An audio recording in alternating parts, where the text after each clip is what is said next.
All right, everybody, here we go. This is video number 2. Still trying to figure out what this channel is going to be, if I'm even going to keep continuing it. Kind of was being a slacker. Got the first one out because I said I was kind of thinking about it. Decided to jump on in. Didn't know if I necessarily had something I wanted to talk about or say, and I'm so busy doing other stuff. And then I had my show this weekend. I'm not going to say the name of the show. It's easy to figure out what I'm talking about, but I don't want it to be perceived as a negative on the promoter. The promoter was really nice.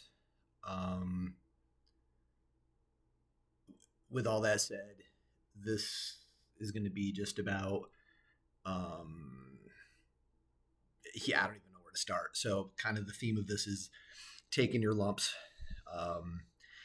My attitude, at least the way that I'm trying to keep all this rational, is if I don't go out and take chances and stuff fails, if it's always like everything I do show wise or anything I do is always just like awesome and great and is all this money and or whatever and is what I want it to be, maybe I'm not taking enough risks. So I decided to try a show that seemed really in line with what I do, stuff I've been doing for well over a decade stylistically. And the show's growing every year. I've heard good things about it. I decided to do the event. I knew it was going to be smaller, but I think it's going to, over time, it's just going to grow bigger and bigger. Again, it's ran really well, really good with communication. Everybody's really nice. There's a lot of great talent there. That said, it was the worst show that I've done, and I don't even remember when.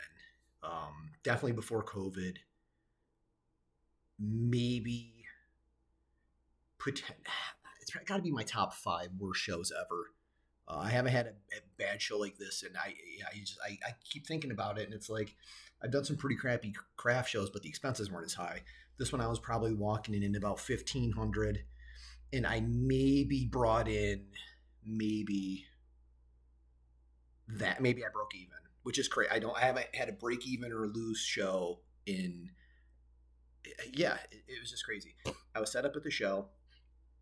I've been doing shows now. Most of my shows are 10 by 20s, or I have a corner with the craft shows and the other kinds of shows I do. I just had a 10 by 10 inline. So I had about an 8-foot space with tables, my display, the banners above. I had banners behind me, and then I had a rack to my side. I was at the very last row of the show. The row was pretty dead compared to the rest of the show. The show, I guess, was down because they made it from a 1-day to a 2-day. But the guy next to me was crushing it. He did great. So that's why I know there was a disconnect. If everybody in the whole row was doing crappy, it's the row. But the fact that the guy next to me was doing well and resonating with the people, something's up. I've never had a show where I was so dismissed by so many people that just didn't even look at me. It was almost like I was on a prank show. Like somebody in the front of when you walked in said, "Don't look at Isaac's stuff. Like ignore him. He, whatever. We're messing with him." It literally felt like that. I've never ever had anything like it to such scale. I'll do shows sometimes where in the beginning, like it feels like I'm kind of being ignored or it's a little bit weird, and then it catches on and it's normal. The whole day, Saturday was horrifically slow. And I was angry about it, and then it was just like, there's no reason to be angry. It's all part of taking lumps. I got to be humbled from time to time. It's good for you. It's good to take risks. And then I was kind of thinking, like, I don't know, like if I did a show like this when I was first starting to break out, I don't even know if I'd want to even do shows, or if I probably would still want to, but I would have waited longer to take the jump, and which is crazy. So my advice kind of with all this is, when I reflect on if I was to talk to somebody else, is like, you're going to eat shit sometimes. You're just going to. Even when everything's great, you're going to eat shit from time to time. If you're just starting off and you're eating shit and you can't figure it out, keep plugging away at it, because maybe there's a different venue or a kind of your clientele could be out there somewhere. Just keep plugging away and doing it. Yeah, And I'm like, it was so crazy. I'm like, what am I doing with myself?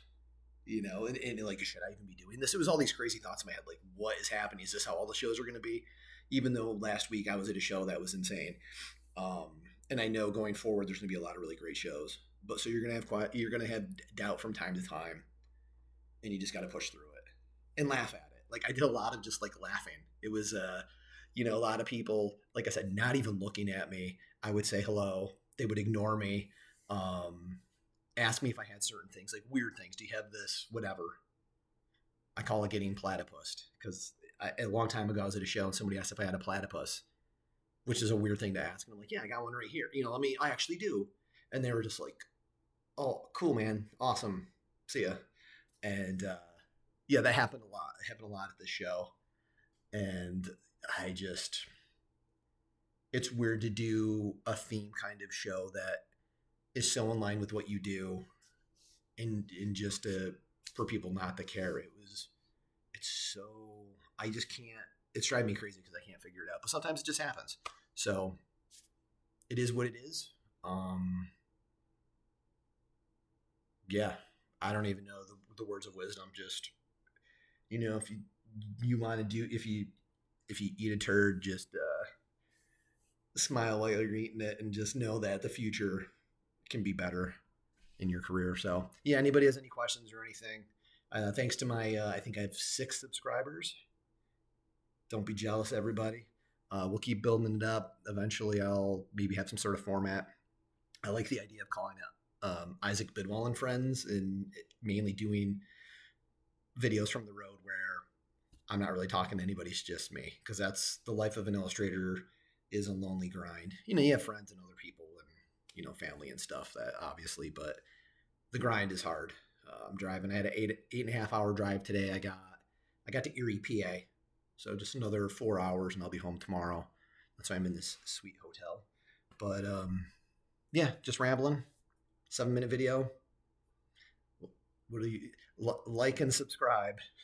Take care, everybody.